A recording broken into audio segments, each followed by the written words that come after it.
بسم اللہ الرحمن الرحیم۔ بنی اسرائیل میں ایک بہت ہی عبادت گزار شخص تھا۔ اس کا یاد الہی میں ذوق اتنا بڑھا کہ اس نے اپنے بیوی بچوں کو چھوڑ کر رہبانیت اختیار کر لی اور سمندر میں ایک چٹان پر جھونپڑی بنا کر عبادت الہی میں مصروف ہو گیا۔ سابقہ امتوں میں ہمیں رہبانیت کے واقعات اور مثالیں ملتی ہیں، لیکن شریعت محمدی صلی اللہ علیہ وسلم میں اسے ناپسند کیا گیا ہے۔ اللہ تعالیٰ نے اس شخص کے کھانے پینے کے لیے اس چٹان پر یہ انتظام کیا کہ وہاں میٹھے پانی کا ایک چشمہ جاری ہو گیا، جس سے اسے ٹھنڈا میٹھا پانی ملنے لگا، اور وہیں انار کا ایک درخت بھی اللہ نے اگا دیا جس سے بڑے بڑے خوش ذائقہ انار اس کو ملنے لگے۔ وہ روزانہ ایک انار کھاتا اور ایک گلاس پانی پی لیتا اور دن رات عبادت میں مشغول رہتا۔ اس شخص نے 500 سال کا عرصہ اسی طرح عبادت میں گزار دیا۔ جب اس کا انتقال کا وقت قریب آیا تو اس شخص نے اللہ سے دعا مانگی کہ اے اللہ، میری ساری زندگی تیری عبادت میں گزری، اب میرا آخری وقت آ پہنچا ہے۔ میری خواہش ہے کہ جب میری موت آئے تو میں سجدے کی حالت میں ہوں، اور میرے بدن کو تو تا قیامت محفوظ رکھنا، تاکہ جب میں قیامت کے دن اٹھایا جاؤں تو سجدے کی حالت میں اٹھوں۔ اللہ رب العزت نے یہ دعا قبول فرما لی اور سجدے ہی کی حالت میں اس کا انتقال ہوا۔ حضور صلی اللہ علیہ وسلم نے ارشاد فرمایا کہ آج تک اس کا جسم سجدے کی حالت میں موجود ہے، اور اس کے گرد اس کی حفاظت کے لیے اللہ جل شانہ نے گھنے درخت پیدا کر دیے۔ لوگ اس جگہ جاتے ہوئے گھبراتے ہیں۔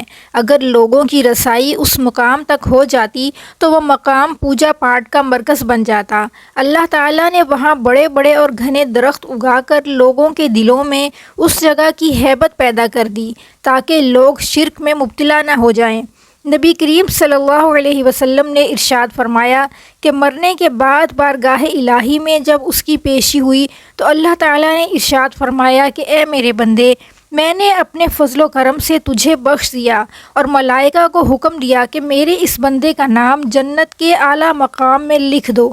اس عابد کے دل میں خیال پیدا ہوا کہ میں نے 500 سال تک عبادت کی، بیوی بچوں کو چھوڑ دیا اور ساری دنیا سے بے نیاز ہو کر سمندر کی چٹان پر بیٹھ کر عبادت میں مصروف رہا، اور آج اللہ تعالیٰ فرماتے ہیں کہ میں نے تجھے اپنے فضل سے بخش دیا، تو میری وہ عبادت کہاں گئی؟ کم از کم میری دلجوئی کے لیے یہی کہہ دیتے کہ تیری نمازوں، تیرے روزوں اور تیرے ذکر و فکر کی بدولت میں نے تجھے بخش دیا۔ جبکہ اس قدر عبادت اور ریاضت کے باوجود کہا جا رہا ہے کہ ہم نے اپنے فضل سے تجھے بخش دیا، گویا میری ساری عبادت رائیگاں گئی۔ اللہ رب العزت تو دلوں میں پیدا ہونے والے خیال کو بھی جانتا ہے۔ اللہ جل شانہ نے کہہ دیا کہ بجائے جنت کی طرف لے جانے کے اسے جہنم کی طرف لے جاؤ، لیکن اسے جہنم میں داخل مت کرو، بلکہ جہنم سے 500 میل کے فاصلے پر رکھو، جہاں پر اس کو جہنم کی آگ کی تپش شدت سے محسوس ہو۔ فرشتوں نے حکم کی تعمیل کرتے ہوئے اسے وہاں پہنچا دیا۔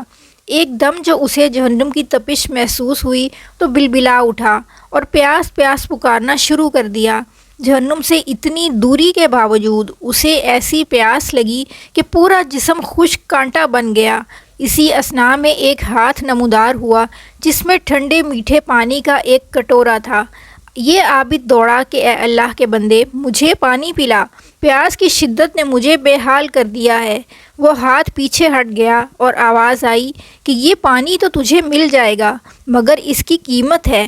عابد نے کہا کہ کیا قیمت ہے؟ جواب ملا کہ 500 سال کی عبادت۔ عابد نے کہا کہ پھر مجھے پانی پلا دو، میرے پاس 500 سال کی عبادت ہے، اور بڑی ہی خالص عبادت ہے، اس میں کسی قسم کا نفاق شامل نہیں، اور اپنی عبادت دے کر ایک کٹورا پانی حاصل کر لیا۔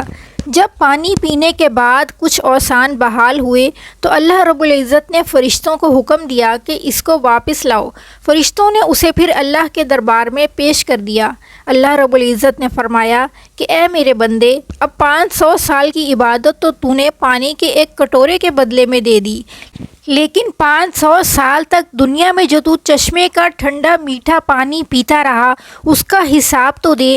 سمندر کی چٹان پر میں نے تیرے لیے انار کا جو درخت لگایا تھا اور تو 500 سال تک اس کا عمدہ پھل کھاتا رہا، اس کا حساب دے۔ تو نے دنیا میں میرے پیدا کردہ ہوا کے جتنے سانس لیے ان کا حساب دے۔ ان کے بدلے میں تیرے پاس کتنی عبادت ہے۔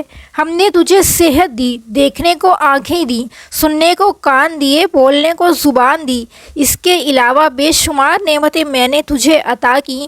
ان تمام نعمتوں کے بدلے میں تو نے کتنی نمازیں، کتنے روزے، کتنے نوافل پڑھے۔ ان تمام نعمتوں کے بدلے میں تو کتنی نمازیں، کتنے روزے، کتنے نوافل لے کر آیا ہے۔